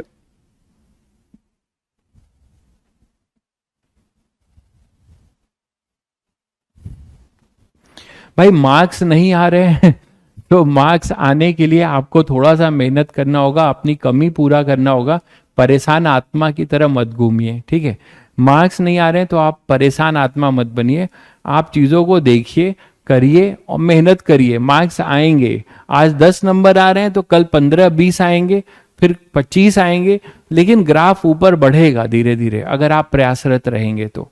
अपनी कमी को देखिए, बहुत बच्चों को क्या होता है कि वो पढ़ाई करते हैं, ठीक है, बहुत बच्चे पढ़ाई करते हैं लेकिन उनका टेम्परामेंट, एग्जाम टेम्परामेंट जो है बिल्कुल सही नहीं रहता, वो टाइम बाउंडेड में अपने ज्ञान को प्रदर्शित नहीं कर पाते हैं, ठीक है। तो उसी चीज को आपको बार बार, तभी तो इतना टेस्ट लिया जाता है, उसी को ये आप ही दूर कर सकते हैं, इसमें मैं आपका बहुत हेल्प नहीं कर सकता, आप ही इसको दूर कर सकते हैं। मैं आपको बस पढ़ाकर खूब सारे क्वेश्चन करा के आपके कॉन्सेप्ट को बिल्डअप कर सकता हूं, बट वहां पर जाके बैटिंग आपको करनी है ना, तो बैटिंग आपको करनी है। देखिए 40 आ रहे हैं, कोई इशू नहीं है, आप 40 को बहुत आसान से 60 कर सकते हो और एक दिन 80 कर सकते हो। तो पॉजिटिव वे में अपने आप को धीरे धीरे काम करते रहिए, चीजें आएंगी। लेकिन अगर आप परेशान आत्मा की तरह घूम रहे हैं, ठीक है, परेशान आत्मा की तरह अगर आप घूम रहे होंगे तब नहीं कुछ होगा। परेशान मत बनिए, अपने ऊपर भरोसा रखिए। इसमें भी हमें वही करना है, इसी डायग्राम में अब देखिए चीजें बदल गई हैं, रो अपना कांस्टेंट है और हमें इसका रेजिस्टेंस निकालना है। जल्दी से बता दीजिए इसका आंसर आप लोग। करंट, अब ये टी थिकनेस है, ये टी थिकनेस है, करंट है ये आई जो इसमें से इस तरीके से इंटर हो रहा है और यहां से ये करंट बाहर आ रहा है, ये लेंथ इसका एल है, ये लेंथ एल है। अब जरा आप लोग दिमाग लगाकर बता दीजिए क्या होगा इसका आंसर। रेडियस आर ले लीजिएगा और ये भी आपको दिया जा रहा है कि आर जो है much much greater than T है, ये दिया जा रहा है आपको कि ये जो आर है वो much much greater than T है। या एल के लिए भी आप बोल सकते हैं कि टी थिकनेस बहुत ही अपना क्या है, बहुत ज्यादा छोटा है, तो R is much much greater than T है। इसका आंसर प्लीज बताइए। Rho pi R upon T L, बहुत बढ़िया भाई, बिल्कुल सही कह रहे हैं आप शुभम, शुभांकर सॉरी, बहुत बढ़िया आंसर दिया आपने, शुभम ने दिया है, ओके। तो rho R upon pi R T L.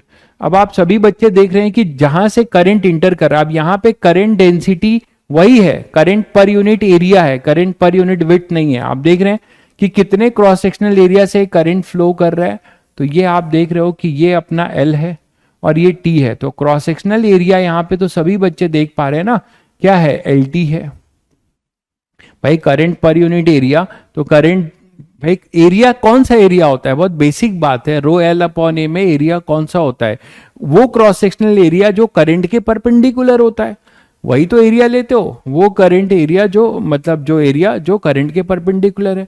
तो यहां से जो करंट फ्लो हुआ वो यहां से निकला, तो कितने लेंथ से निकला, आप देखो, मान लो कोई करंट अगर पकड़ो आप, यहां से चला और वो ऐसे करके यहां पर आया, ठीक है, ऐसे करके इधर आया, तभी तो निकला।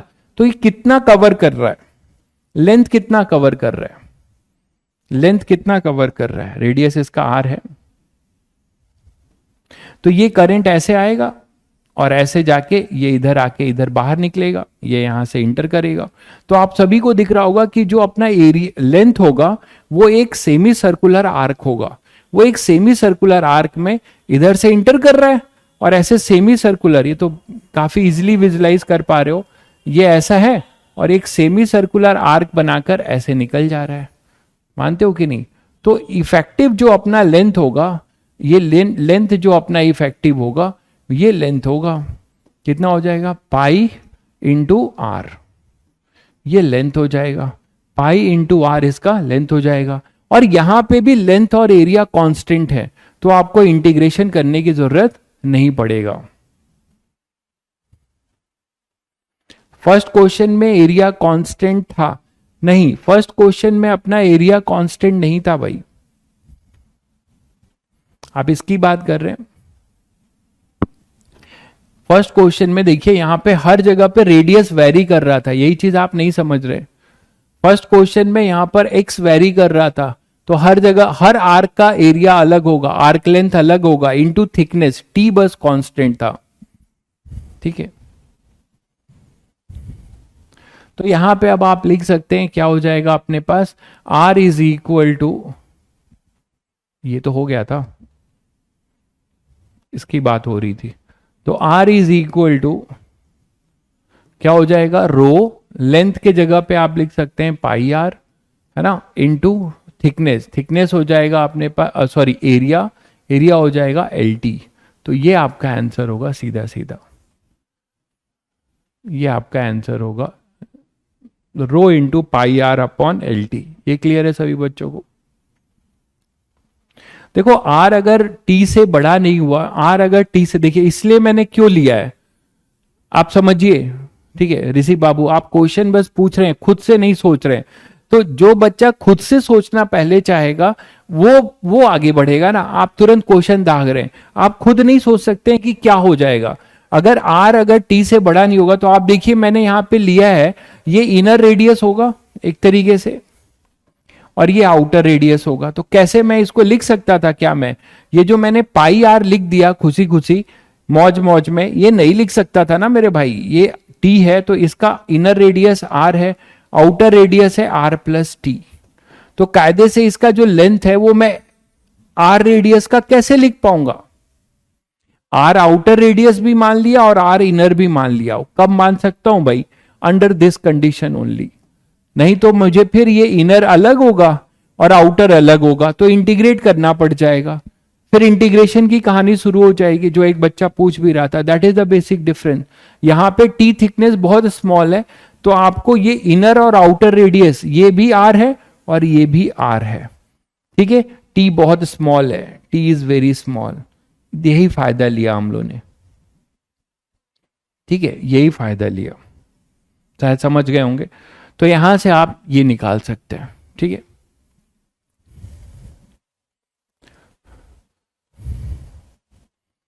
एक बहुत बढ़िया क्वेश्चन देखिए, करते हैं इस क्वेश्चन को, करते हैं, मजा आ जाएगा आप लोगों को, आपको अपने पुराने कैरेक्टर की याद आ जाएगी।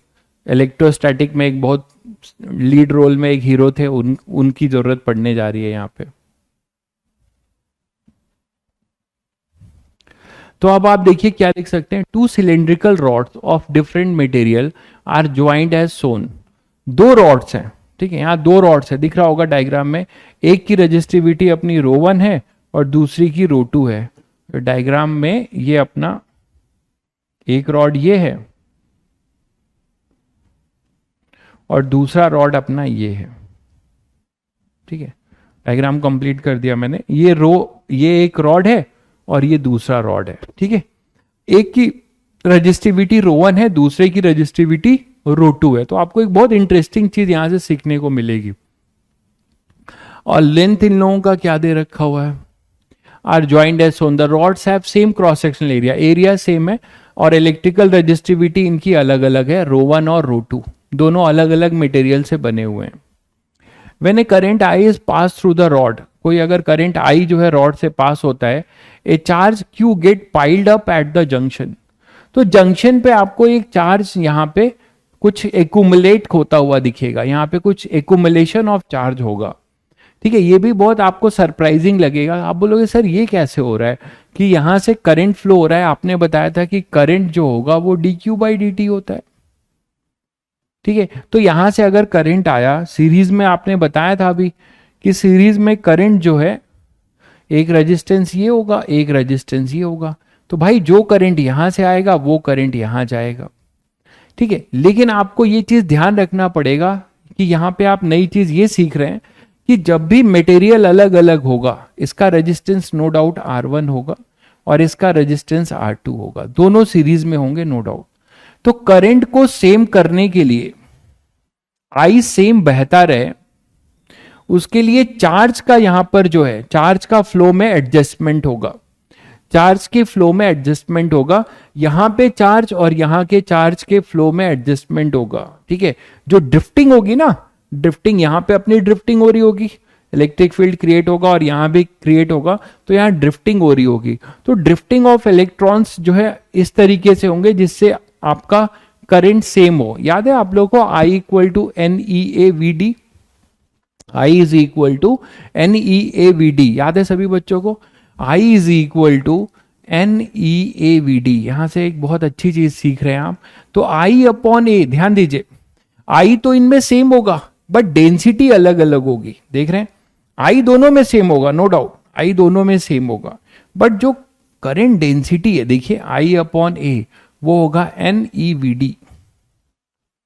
और ये जो करंट डेंसिटी है ये है अपना J, तो J इक्वल टू NEVD। तो J को आपका J यहां पे J1 होगा, यहां पे J2 होगा। करंट डेंसिटी आपकी अगर आप देख रहे हैं तो एरिया भी सेम है, यहां पे एरिया भी सेम है, तो करंट भी डेंसिटी भी सेम होनी है क्योंकि I अपॉन ए होता है।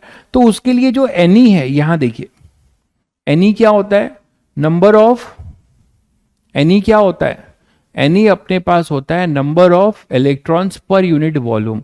तो सभी इसमें और इसमें आपकी करंट डेंसिटी को सेम रखने के लिए या करंट को सेम करने के लिए जो NE में एडजस्टमेंट होगा उसके वजह से यहाँ पे कुछ आपको एक्यूमुलेशन ऑफ चार्ज मिलेगा। ठीक है, अब वो कैसे निकाल सकते हैं, तो देखिए कैसे निकालेंगे। आपको अगर चार्ज निकालना है तो आप क्या कर सकते हैं, गॉस का हेल्प ले सकते हैं। आप यहां पे क्या करिए, गॉसियन सरफेस बनाइए, एक गॉसियन सरफेस लीजिए सिलेंड्रिकल जो इसको कवर करे जस्ट यहां पे।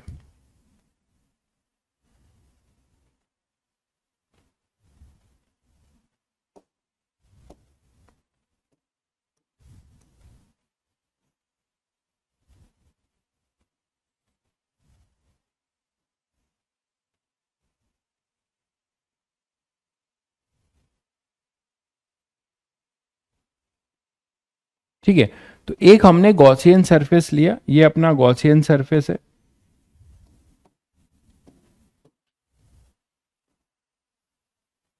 जस्ट इसको कवर किया दोनों को, ये गॉसियन सरफेस है। ठीक है, इलेक्ट्रिक फील्ड याद करो क्या होता था, J is equal to sigma E, याद है सभी बच्चों को? वेक्टरली अगर आप लिखो और मैग्नीट्यूड वाइज भी, तो E अपने पास क्या हो जाएगा, J equal to sigma E, या फिर आप और क्या लिख सकते हो, J equal to E upon rho. अब यहीं से सभी बच्चों को समझ में आ रहा होगा कि J equal to E by rho, ये देख रहे हो सिग्मा E या सिग्मा को 1 अपॉन रो। क्या चेंज रहा, देखिए चेंज क्या रहा, करंट आपका सेम होगा, अभी मैं बता रहा हूं क्या चेंज होगा, रो वन और रो टू आपको खुद ही समझ में आएगा, करंट हमेशा फ्लो जो होगा वो सेम होगा, जो करंट आई यहां पे जाएगा वो सेम फ्लो होगा। उसके लिए चार्ज का एकुमुलेशन यहाँ पे जो होगा, चार्ज की जो ड्रिफ्टिंग हो रही होगी ना इसमें और इसमें, वो अलग होगा। यहाँ पे इस ब्रांच, इस जंक्शन से इधर जो और इधर चार्ज का फ्लो अलग होगा, आई को सेम करने के लिए जो एनी होगा वो अलग अलग होगा। वही चीज मैं आपको यहाँ बताने जा रहा हूँ। यहाँ इलेक्ट्रिक फील्ड भी अलग अलग होगा, जे होगा ई बाई रो, ये तो आप समझते हो सब लोग। तो यहाँ पे अगर रजिस्टिविटी रो वन है तो इलेक्ट्रिक फील्ड यहाँ पर आपको पता है कि जे को कांस्टेंट होना है, अभी अभी बताया, करंट अपॉन एरिया, तो जे अगर कांस्टेंट है क्योंकि आई अपना कांस्टेंट है, तो यहां से अब आप देख पा रहे हो कि जो ई होगा, ई अपना है क्या, रो इंटू जे। तो यहां के लिए ई जो होगा वो क्या हो जाएगा, ई वन क्या हो जाएगा, रो वन जे, और ई टू क्या होगा, रो टू जे, ऐसे लिख सकते हो, या J equal to I by ए। इन्होंने आई बोला है तो इसको हम लोग आई के फॉर्म में लिख लेते हैं। जे अपना है, जे है अपना आई बाई ए, ठीक। तो area of cross section same है, बस आप ये ध्यान रखिए कि एरिया ऑफ क्रॉस सेक्शन अगर अलग होता तो जे चेंज होता, बट करंट कभी भी चेंज नहीं होगा। करंट जो है एरिया ऑफ क्रॉस सेक्शन अलग भी होगा तो जहां से जितना करंट चला है वो करंट आपका उतना ही जाएगा। तो यहां पर अपने पास E1 और E2 फाइनली आप लिख सकते हैं रो वन आई बाई ए, और E2 लिख सकते हैं रो टू आई बाई ए, ठीक। तो आपने दोनों साइड की इलेक्ट्रिक फील्ड, इस गॉसियन सरफेस में इसका एरिया वेक्टर अगर आप ले रहे हैं, एरिया वेक्टर ये ए कैप होगा, और इलेक्ट्रिक फील्ड इसमें कैसी होगी, इलेक्ट्रिक फील्ड आपको पता है करंट जिधर फ्लो करता है वो पॉजिटिव डायरेक्शन होता है, ठीक है, करंट जिधर फ्लो करता है वो अपना पॉजिटिव डायरेक्शन होता है, तो ये पॉजिटिव डायरेक्शन की तरफ फ्लो कर रहा है। तो इलेक्ट्रिक फील्ड जो आप लिखेंगे हमेशा कैसे लिखते हैं, करंट, फिर सुनिए, करंट की जो डायरेक्शन है इधर है, तो इलेक्ट्रॉन्स की डायरेक्शन का फ्लो इधर है, तो ये नेगेटिव है एक तरीके से, ये पॉजिटिव है। तो इलेक्ट्रिक फील्ड हमेशा किधर होगी, पॉजिटिव से नेगेटिव में, तो इलेक्ट्रिक फील्ड की जो डायरेक्शन होगी जनरल वो इधर होगी। तो एरिया वेक्टर ये इधर है, और E1 अपने पास क्या हो जाएगा, इधर, इसका भी इलेक्ट्रिक फील्ड इधर है, तो इसमें E डॉट ए में E डॉट ए क्या हो जाएगा, थीटा यहां पर 0 होगा। यहां पे गॉसियन सरफेस अप्लाई करेंगे तो एरिया वेक्टर इधर है A cap, but electric field vector इधर है ना, इस तरफ है, देख रहे हैं। और ऑब्वियसली यहां पे E1 होगा और यहां पे E2 होगा। पहले ये आप लोग समझ पाए, गॉस लॉ लगाने जा रहा हूं, और बाकी कर्व पार्ट से तो कुछ होगा नहीं, E dot D S perpendicular होगा, इतना तो आप सब लोग समझते हो। तो E1 इंटू यहाँ का एरिया वेक्टर, एरिया तो दोनों का ए ही है, एरिया वेक्टर इसका इसके साथ E1 के साथ पैरेलल है और E2 के साथ अपोजिट है, तो बाई गॉस लॉ ये गॉसियन सरफेस है।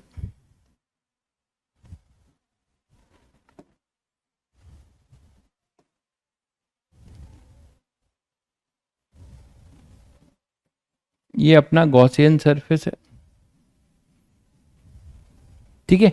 तो क्या लिखोगे, by Gauss law E1 into A, area की जो वैल्यू है वो तो ए ही है, और ये अपना प्लस होगा माइनस E2 इंटू ए। माइनस क्यों, सबको क्लियर है, क्योंकि एरिया वेक्टर और ये E2 दोनों अपोजिट डायरेक्शन में है, कॉस पाई होगा ई डॉट डी एस में। करंट की डायरेक्शन कहाँ चेंज हो गई भाई, करंट की डायरेक्शन हमेशा आई है, कहाँ चेंज हो रही करंट की डायरेक्शन, करंट ऐसे ही फ्लो हो रहा है। ये इलेक्ट्रिक फील्ड है भाई, करंट नहीं है, इलेक्ट्रिक फील्ड की डायरेक्शन है ये, करंट की डायरेक्शन हमेशा इधर ही जा रही है। This is equal to Q enclose, Q enclose इस गॉसियन सरफेस में आपने कितना माना है, क्यू, तो Q enclose upon epsilon not, Q enclose upon epsilon not by Gauss law. तो यहां से आप लिख सकते हैं E1 minus E2 is equal to Q upon epsilon not A को कॉमन लेके नीचे भेज दिया, और E1 और E2 कितना दिया हुआ है, आपने इसकी वैल्यू यहां से निकाल ली है, कितना है रो one I by A minus row two I by A is equal to Q upon epsilon not A. आपको क्यू इंक्लोज निकालना था, कितना चार्ज एक्यूमुलेट हो गया होगा, तो वो आप निकाल लीजिए। क्या होगा, row one minus row two epsilon not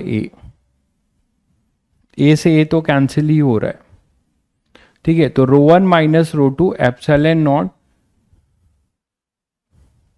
I by I, तो रो वन माइनस रो टू कितना हो जाएगा, एप्सिलॉन नॉट आई। तो ये चार्ज इंक्लोज आएगा, ठीक है। रो one minus row two epsilon not I. अब ध्यान से देखिए, एरिया तो नहीं आएगा, एरिया तो कट जाएगा ना,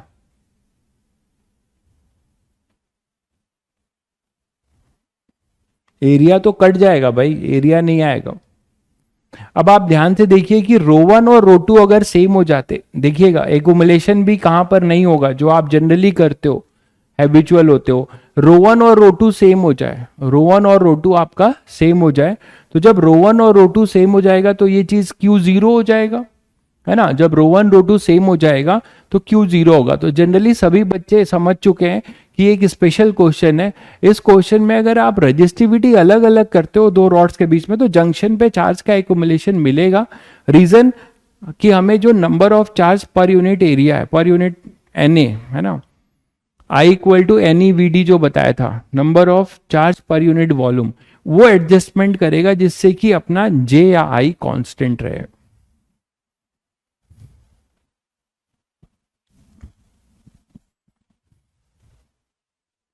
करंट जो है क्या कह रहे हो, पॉजिटिव से नेगेटिव फ्लो करता है।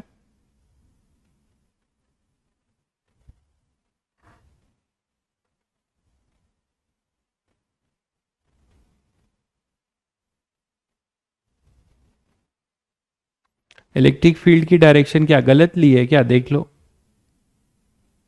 करंट इधर फ्लो कर रहा है ना, तो ये हायर पोटेंशियल होगा। हाँ गलत ले लिया है, ये पॉजिटिव होगा वो नेगेटिव होगा, यहां बस गलत बनाया, बाकी सब सही है।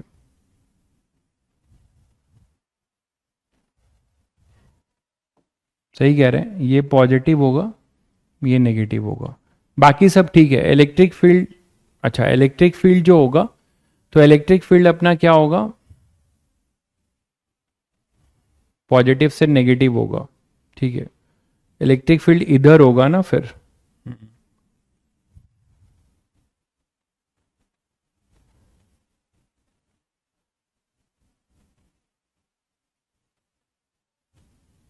सही कह रहे हैं, इलेक्ट्रिक फील्ड अपना इधर होगा फिर, मतलब यहां पर अपोजिट होगा, उधर प्लस होगा, ई टू माइनस ई वन हो जाएगा, यहां पे चेंज होगा, रो टू माइनस रो वन आएगा फिर। ये चीज जो होगी गॉस लॉ में, ये एरिया वेक्टर होगा और इलेक्ट्रिक फील्ड यहां ई वन ऐसा होगा, क्योंकि डायरेक्शन ऑफ करंट इधर दे रखी है तो हमें ये पॉजिटिव लेना होगा, हायर पोटेंशियल से लोअर पोटेंशियल। हाँ सही कह रहे हैं, यहाँ पे चेंज हो जाएगा, ये इधर, इसको E2 इधर कर दो, मैंने देखा नहीं, ठीक है। बाकी सब तो वही रहेगा, यहाँ चेंज हो जाएगा, ये माइनस हो जाएगा, ये प्लस हो जाएगा, ये प्लस हो जाएगा, ये माइनस, ये प्लस, ये माइनस, और ये प्लस और ये माइनस, तो finally rho two minus rho one आएगा।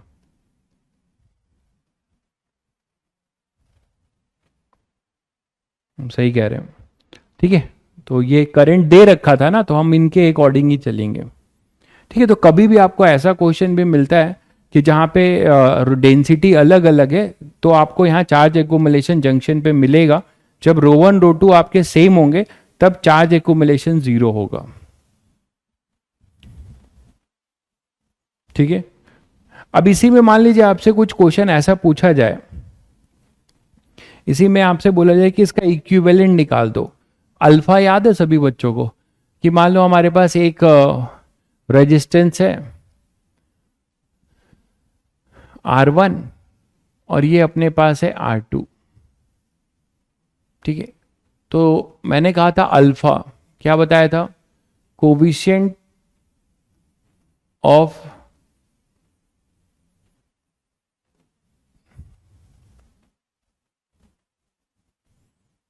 थर्मल रेजिस्टेंस,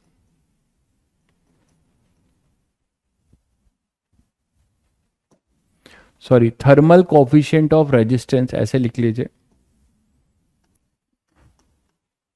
क्वेश्चन ये है, मान लीजिए ये अपने पास है R1 और ये है अपने पास कुछ R2, ठीक है, दोनों सीरीज में है, मान लो दोनों सीरीज में है, सीरीज कॉम्बिनेशन में है। तो हमें coefficient of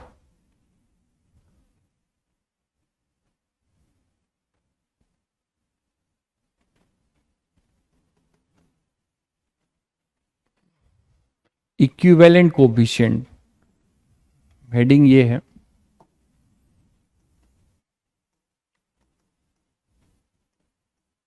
coefficient of resistance in series combination. आपसे अगर इक्विवेलेंट कोफिशिएंट पूछा जाए, मैं इक्विवेलेंट रेजिस्टेंस की बात नहीं कर रहा हूं, मैं इनका जो अल्फा है ना, जो टेम्परेचर के साथ ये वेरी करता है, टेम्परेचर के साथ वेरी करता है, सभी बच्चों को ये बताया गया था क्या? R is equal to R0 1 plus alpha delta T. याद आ रहा है सभी को, है ना, कि टेम्परेचर के साथ इसका लीनियर फंक्शन होता है। ठीक है, बिल्कुल सही कह रहे हैं भाई ऋषि, यही है R equal to R0 1 plus alpha delta T, जिसमें ये जो अल्फा है इसी को हम क्या कह रहे हैं? अल्फा इक्विवेलेंट हमें चाहिए। अब इस सिस्टम का अल्फा इक्विवेलेंट चाहिए। अल्फा 1 एंड अल्फा 2 गिवन है, be the coefficient of resistance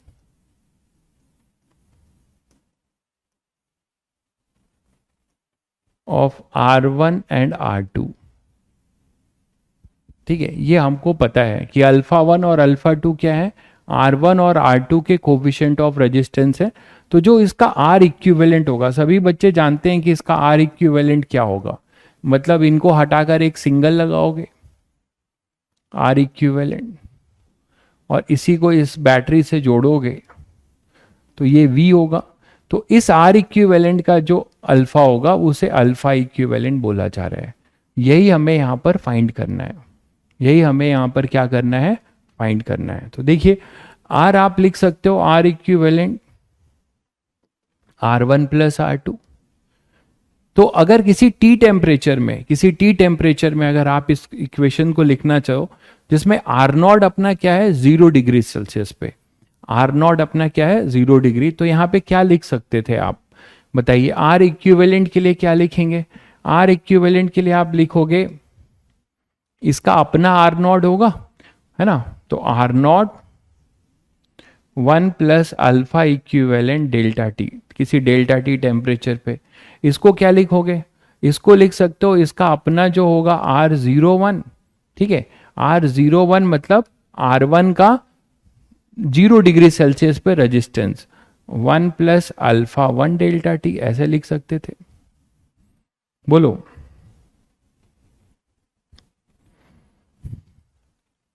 और इसको आप लिख सकते थे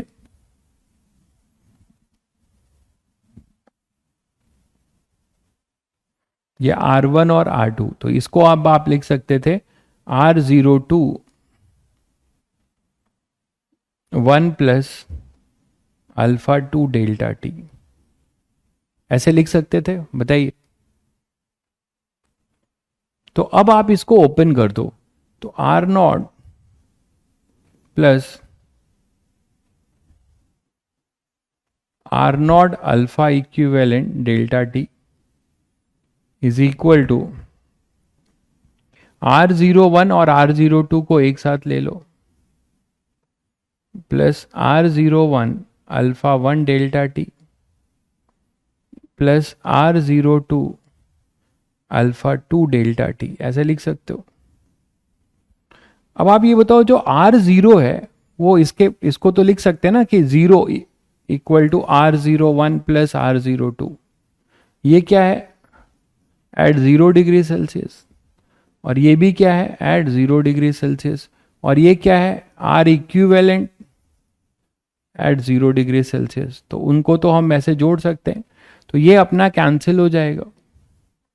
ठीक है, तो अब आप alpha equivalent delta T common ले लीजिए, तो आपके पास अल्फा इक्विवेलेंट का एक फॉर्मूला मिल जाएगा। ये सब रिजल्ट आपको देखिए, ये सब चीज आपको जेई मेंस में रेडीमेड मिल सकती है। जेई मेंस में एज इट इज आपको हो सकता है पूछ लिया जाए, या आपसे अल्फा 1 टू अल्फा 2 अल्फा करके पूछ लिया जाए।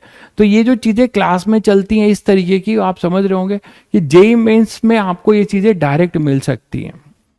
तो अल्फा इक्विवेलेंट हमारे पास क्या हो जाएगा? R01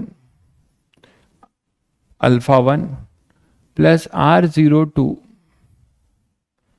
alpha 2 upon R0 R0।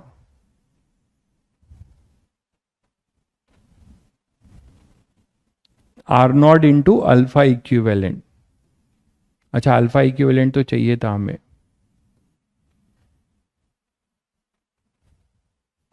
देख लीजिए सब लोग, क्लियर है सभी को? और अल्फा इक्विवेलेंट क्या है आप सबको पता ही है, it is R01 plus R02, है ना। R0 जो है, R0 जो है 0 डिग्री सेल्सियस पे जो बता रहे हैं हम लोग।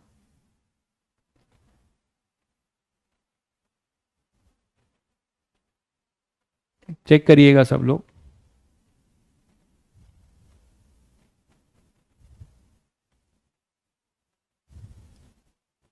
क्लियर है सभी बच्चों को? आगे बढ़े।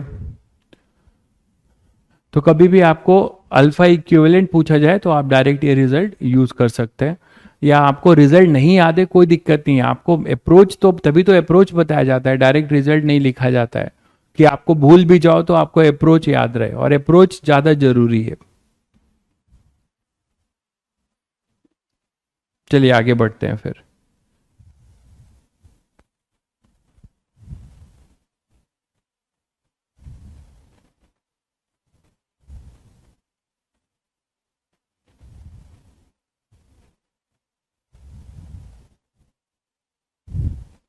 मान लीजिए इसी में एक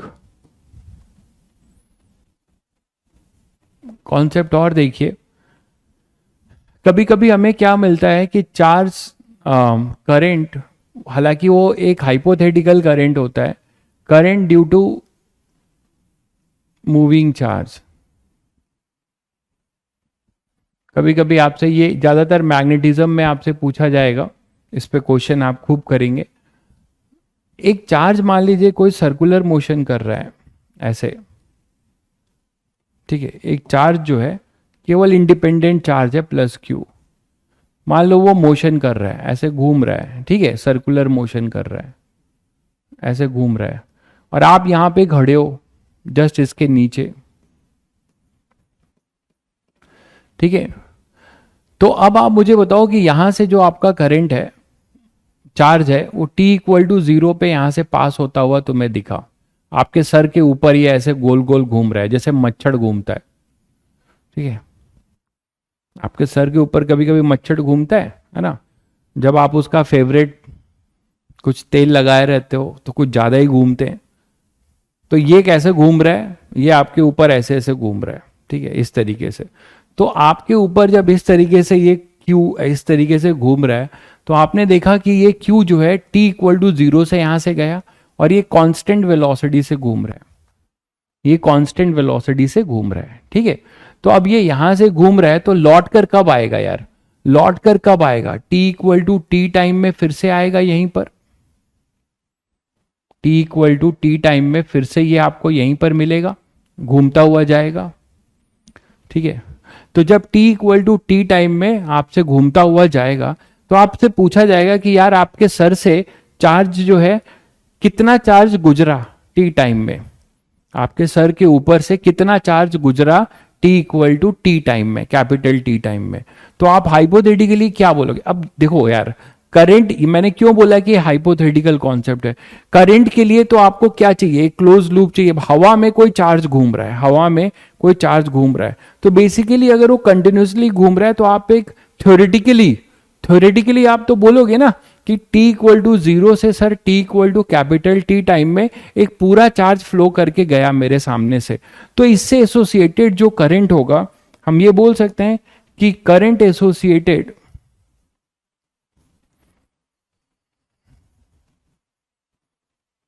associated with this moving charge,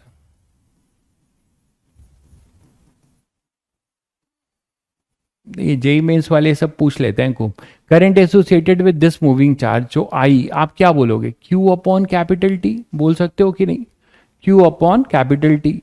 और ये बोल सकते हो क्यू अपॉन टी, क्या लिख सकते हो यार, टी आप लिख सकते हो, अच्छा ओमेगा मान लो ये कांस्टेंट वी है, तो इतना तो सर्कुलर मोशन सभी ने पढ़ा होगा, ओमेगा अपना कांस्टेंट है, ये इस तरीके से अगर ये वी से मूव कर रहा है ना, और ये ओमेगा है और ये आर है, तो ये तो सभी बच्चे इतना तो याद होगा, v equal to R omega लिख सकते हैं, है ना। और ओमेगा को और हम क्या लिखते हैं, 2 by capital T one time period, या 2 फ्रीक्वेंसी, थोड़ा बहुत तो याद होगा सभी बच्चों को, तो उसको हम यहाँ यूज कर रहे हैं।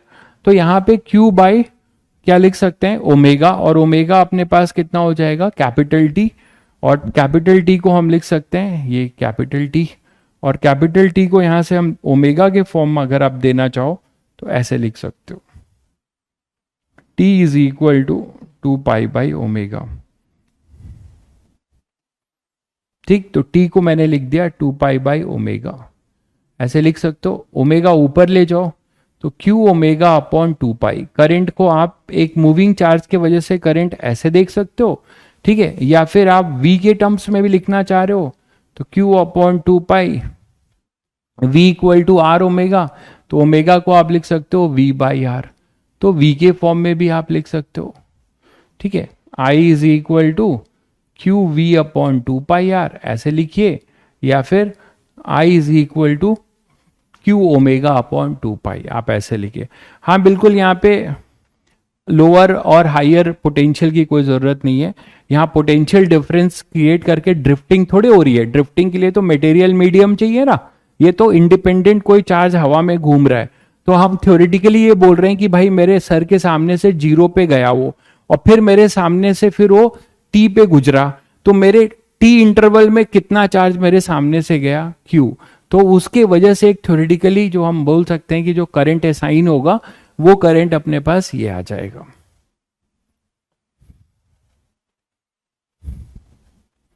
ठीक है, डीपीपी, कौन से डीपीपी का भाई क्वेश्चन नंबर 9 आप चाहते हैं, मैं कल कर दूंगा, कौन से डीपीपी का चैप्टर नेम कमेंट करिए। तो आई अपने पास हो जाएगा क्यू वी अपॉन 2 यहां से आप करंट बोल सकते हैं। ठीक उसी तरीके से अगर किसी कंटिन्यूअस की बात करो, जैसे मान लो एक लाइन चार्ज है, मान लो यहां पर एक लाइन चार्ज है लैम्डा, ठीक है, और वो यहां से गुजर रहा है और आप यहां पे खड़े हो, आप मान लो यहां पे खड़े हो, ठीक है, और आपके सामने से अभी ये t इक्वल टू 0 पे यहां पर है, इसमें लैम्डा लाइन चार्ज है, लैम्डा लीनियर चार्ज डेंसिटी है इसकी, और टोटल लेंथ इसका l है, और ये रॉड कांस्टेंट वेलोसिटी v से यहां से जा रहा है, कांस्टेंट वेलोसिटी v से यहां से जा रहा है, ठीक है। तो यहां पर अपने पास लैम्डा, यहां पे v कांस्टेंट है, तो इसके बाद क्या होगा भाई, आप ऐसी बात करते हो कि डीपीपी आज करा दो, मैंने जेब में डीपीपी लेके रखी है यार, जेब में डीपीपी लेके नहीं रखी है ना, मेरे पास डीपीपी कहाँ है, हाथ में नहीं है मेरे पास कि मैं तुरंत अभी करा दूं। आप बताइएगा, आपको डीपीपी के सॉल्यूशंस भी मिल रहे हैं फिर भी आप नहीं समझ पा रहे हो क्या, ठीक है। मैं ये मान सकता हूं कि जो ऐसा ये है आपका सीट है, सीट में आपको दिक्कत हो सकती है, खासकर लास्ट वाले सेक्शंस की, तो वो मैं प्लान करूंगा, वो मैं कर दूंगा। डीपीपी में भी आपको अगर सॉल्यूशन देख के नहीं समझ में आ रहा है तो आप डीपीपी चैप्टर के साथ मुझे बताएंगे तो मैं उसको क्वेश्चंस ले लूंगा, ठीक है। तो चलिए मैं वीक में अब एक दिन जो है डिस्कशन रखा करूँगा, आपको लगता है ऐसा? तो 5 दिन का टर्न है, तो मैं चाह रहा था कि थोड़ा कोर्स और आगे बढ़ जाए, तब फिर धीरे धीरे डीपीपी निपटाएंगे। ठीक है, आप अगर चाहेंगे तो मैं एक दिन वीक में डिस्कशन डे भी रखूँगा। ठीक है, चलिए ठीक है। आप लोग का अभी इस शीट जो है अपलोड हुआ है, आप पहले कर लीजिए, पूरा कर लीजिए, और फिर मुझे आप लोग बता दीजिएगा, तो एक दिन शीट का डे रखेंगे। और करंट इलेक्ट्रिसिटी का तो सीट पैरेलली ही करेंगे। करंट इलेक्ट्रिसिटी में जो सीट है वो पैरेलली करेंगे। क्वेश्चन नंबर में मैं फोटो कॉपी लेके हार्ड कॉपी अपने पास रख लेता हूँ, यहाँ मैं क्वेश्चन नंबर टिक कर दूंगा, फिर आपको मैं डिस्कस कर दूंगा। चलिए, तो यहाँ पे लैम्डा है और ये टी इक्वल टू जीरो पर है। ये कहानी है टी इक्वल टू जीरो की, ये है टी इक्वल टू जीरो की कहानी। ये अपने पास है टी इक्वल टू जीरो की कहानी। ठीक है, ये ऐसे जा रहा है। तो अब आप क्या होगा बताओ, टी इक्वल टू टी पे किसी टाइम में आप करंट इसमें से अब बता सकते हो। करंट तो कोई, यहां पे करंट का मतलब वही हाइपोथेटिकल आप बोलेंगे, मैं इसका नेक्स्ट स्टेज नीचे बना रहा हूं, इसका मतलब ये नहीं कि रॉड इधर आ गया है। नेक्स्ट स्टेज में क्या होगा, नेक्स्ट स्टेज में बताओ क्या होगा? कुछ ये आगे बढ़ जाएगा। कितना आगे बढ़ जाएगा टी टाइम में?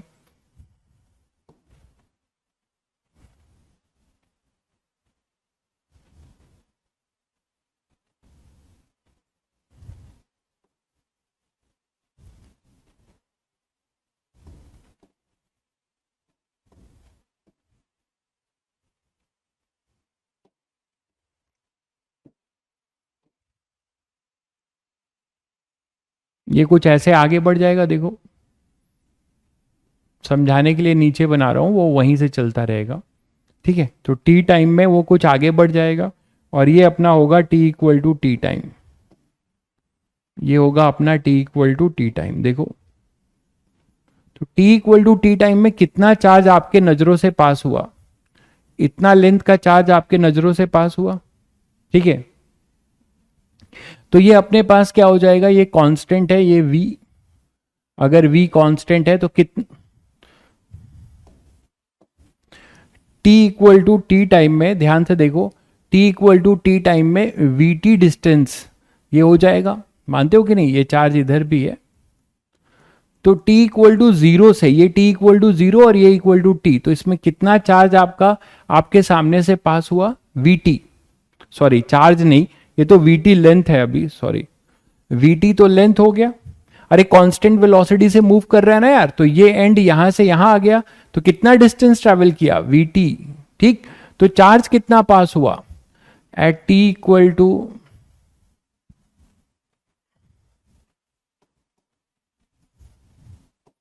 इन द इंटरवल, तो एवरेज करंट की बात करेंगे ना हम लोग, इंटरवल की बात कर रहे हैं।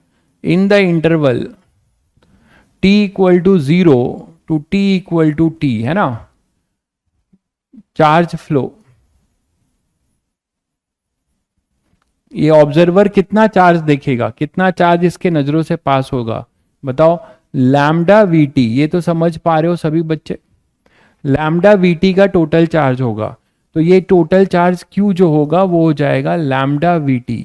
और करंट आई एवरेज, है ना, इंटरवल है ना, ये इंटरवल है 0 से टी, तो आई एवरेज हम बोलेंगे क्यू बाई टी, कितना हो जाएगा, लैम्डा वी।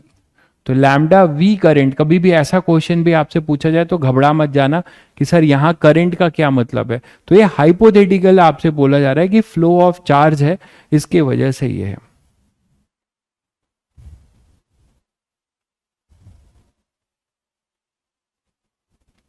ठीक है, तो चलिए आई एवरेज अपने पास हो जाएगा लैम्डा वी। तो इसी तरीके से अगर मैं आपसे फिर पूछूं, इसी में अगर थोड़ा चेंज कर दूं, और मैं आपको बोलूं कि अब एक सिलेंडर दे दूं, ठीक है, मान लो मैं आपको एक सिलेंडर दे देता हूं।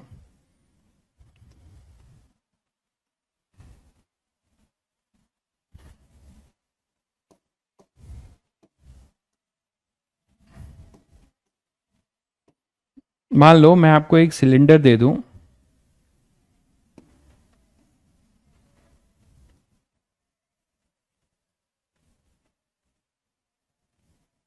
ठीक है, अब ये जो सिलेंडर है इसमें सरफेस चार्ज डेंसिटी दे दे रहा हूं।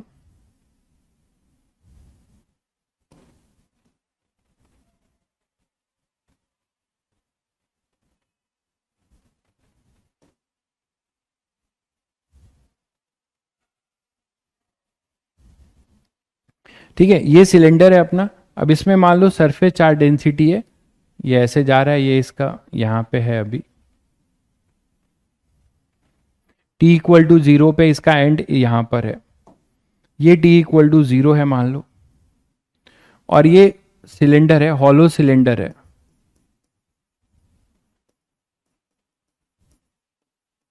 और इसमें चार्ज है सिग्मा। अब तो सिग्मा बोलोगे ना, सरफेस चार्ज डेंसिटी है।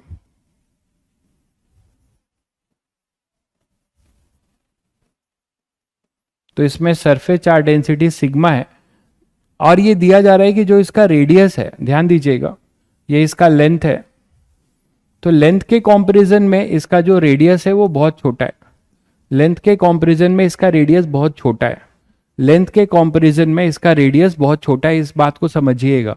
इसका मतलब ये है कि आप कोई बहुत बड़ा सिलेंडर नहीं है, उसको एक रॉड की तरह भी आप देख सकते हैं। जब आर जो है लेंथ के कंपैरिजन में आर बहुत छोटा है, तो उसको आप एक ऐसे रॉड के तरीके से देख सकते हैं। तो जो टोटल चार्ज है वो सिग्मा के टर्म्स में लिखेंगे और लैम्डा में यूज कर लेंगे। मतलब ऐसा, अगर मैं बोलूं आपको कि मान लो इसमें से कुछ इतना पार्ट आगे निकल गया, अब सिलेंडर का कुछ इतना पार्ट आगे निकल गया, ऐसे बोल सकते हैं,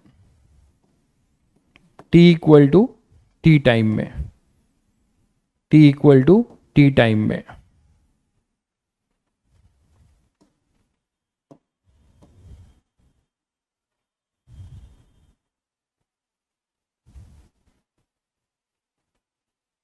देखो इतना पार्ट आगे निकल गया, डॉटेड से बना रहा हूं मैं जितना आगे निकल गया, और ये पार्ट कुछ अब ये यहां आ चुका होगा।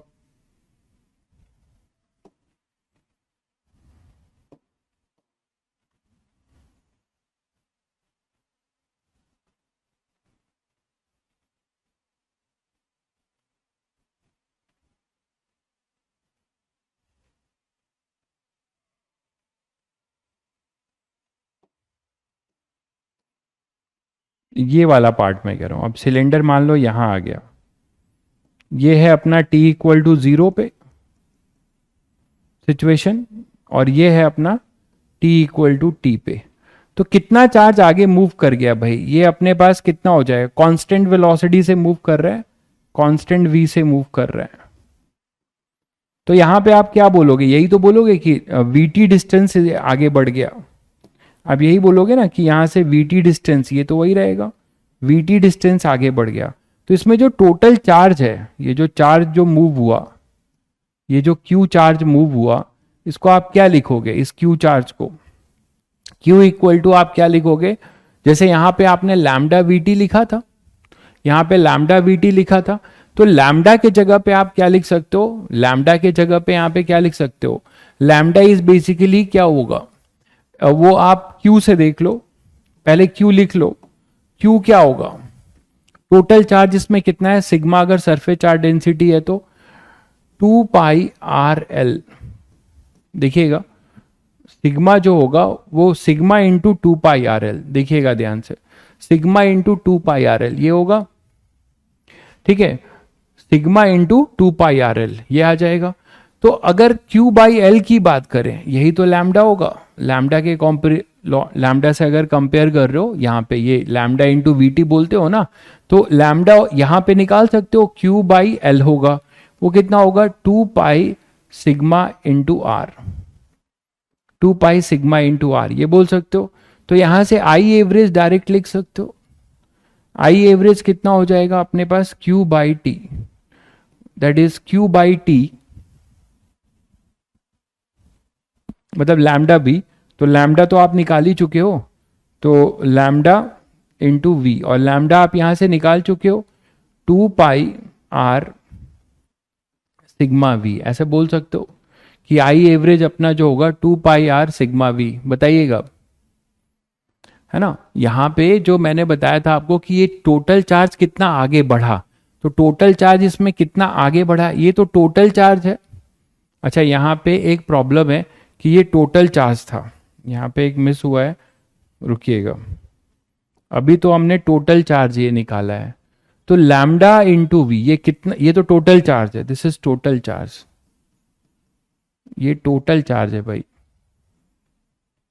तो टोटल चार्ज में से कितना चार्ज यहां पर आगे बढ़ा, ये Q, ये तो Q इंक्लोज आगे बढ़ा, तो Q क्या लिखोगे, Q जो होगा, जो इसमें से आगे बढ़ रहा होगा, ये तो मैंने इतना ही Q लिखा था, ये टोटल चार्ज था। ये जो VT पे चार्ज था ये Q है, इसको आप स्मॉल q करिए तो बेटर रहेगा, नहीं तो आप टोटल चार्ज से कंफ्यूज करेंगे। इसको स्मॉल q करिए, स्मॉल q, ठीक है, इसे स्मॉल q कर दीजिए। तो अब आपके पास ये तो, अगर आपने देखा सिग्मा से, तो ये टोटल चार्ज अपने पास निकाला, टोटल चार्ज अपने पास है 2 pi R L into sigma. हमें टोटल चार्ज नहीं चाहिए, हमें चाहिए क्या कि t इक्वल टू 0 से, ये t इक्वल टू 0 था, और t इक्वल टू टी, ये अपना t इक्वल टू टी है। तो इसमें से कितना चार्ज जो है, आप इसको लाइन चार्ज के तरीके से ट्रीट करिए। यहां से जो Q पास हुआ है, ये जो Q पास हुआ है उसको हम लिख सकते हैं ना, कितना Q पास हुआ है, लैम्डा VT, ये लिख सकते हैं। और Q बाई टी ही अपना करंट होगा, दैट इज लैम्डा V। और ये Q बाई टी क्या लिखा जाए, Q बाई टी अपना जो होगा वही अपने पास क्या होगा, करंट होगा। तो करंट I जो होगा वो होगा लैम्डा V। अब यहां पर जो लैम्डा है वो आप लिख सकते हैं इससे, सिग्मा और इससे, इस वाले से रिलेशन, लैम्डा जो होगा वो आप क्या लिख सकते हैं, मतलब जो लैम्डा के जगह पे यहां पर ये जो लैम्डा देख रहे हो ना आप, यहां तो सिग्मा दिया हुआ है, लैम्डा नहीं दिया है, बट यहां पे एक बात लिखी हुई है कि L is much much greater then R, L is much much greater then R। इसका मतलब आप पूरा चार्ज मान रहे हो कि वो लेंथ के अलोंग ही है, आप पूरा चार्ज क्या मान रहे हो, लेंथ के अलोंग ही है, ऐसा मान सकते हो।